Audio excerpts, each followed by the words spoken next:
You may look at the Google Pixel 5's price, its pedestrian appearance, and the lack of hype around its launch and think that it's not worth considering. But I've been using the Pixel 5 for 2 months now, and it's one of my favorite phones of the year.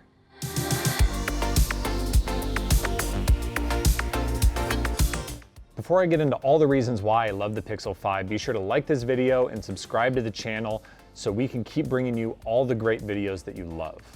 Now I'm just going to get right into it. The biggest reason to buy the Pixel 5 is for its camera. For the end of 2020, people are rightly excited about the iPhone 12's new camera capabilities, but the Pixel 5 is right there with it, and in shot-to-shot performance, I actually think the Pixel 5 outdoes Apple's latest. During the day, the Pixel 5 takes bright, colorful, sharp photos, but doesn't overdo it, and its HDR processing just brings up the shadows and brings down the highlights to make everything a little more pleasing to the eye. And at night, the night sight mode turns on automatically and takes photos that you wouldn't believe. And the Pixel retains more color and more detail in those dark areas, which is not something that you see from any other smartphone camera.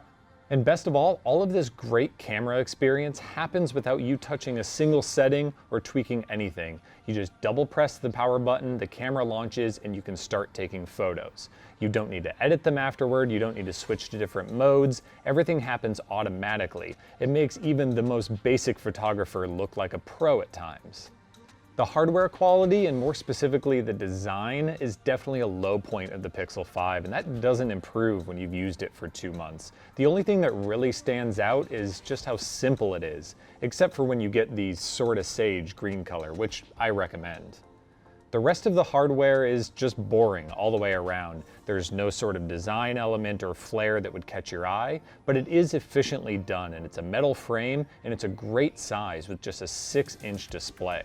And on the display front, it does everything that you need. You don't need the highest refresh rate or the highest nit rating. You get everything that you need out of just a regular 90 Hz OLED panel here.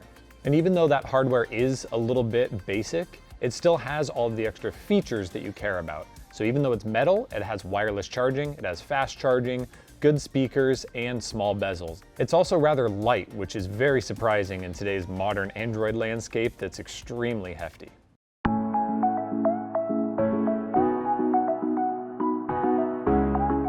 Google's take on Android differentiates itself from every other company because it's simple and helpful, and most importantly, it's burdenless. The Pixel 5 doesn't expect anything from you. You pick it up and it's just ready to show you what you need. You can jump in and out of apps and multitask quickly, and there are no additional settings or themes or customizations to go through in order to make it do what you want.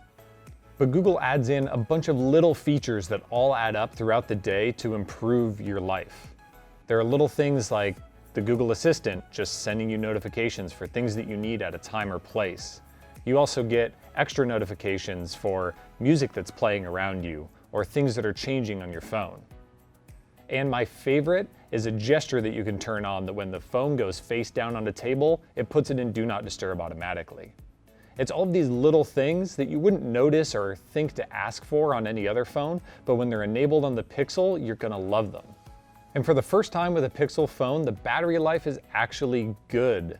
Google pared back what the Pixel 5 does, and that means that it gets great battery life even out of a relatively small battery.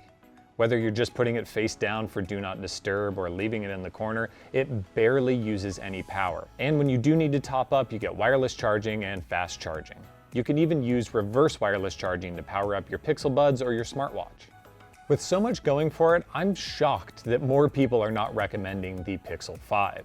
For only $700, you're getting a lot of the flagship experience so many people are lusting after. You get an amazing camera here that can go toe-to-toe with any phone at any price. You're also getting solid hardware, even though it isn't necessarily flashy or spectacular. And you're getting a software experience that is frankly unmatched anywhere else except maybe on the iPhone. And Google has the best software support in the business. Yes, the Pixel 5 faces strong competition at this price point with the OnePlus 8T, the Galaxy S20 FE, and even the iPhone 12.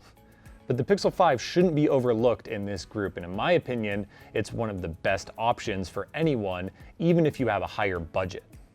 It's pretty clear why I love using the Pixel 5, but I want to know what you think about Google's latest phone, or if you're using something else for the same price or even less that you're liking more. Let us know down in the comments what your thoughts are.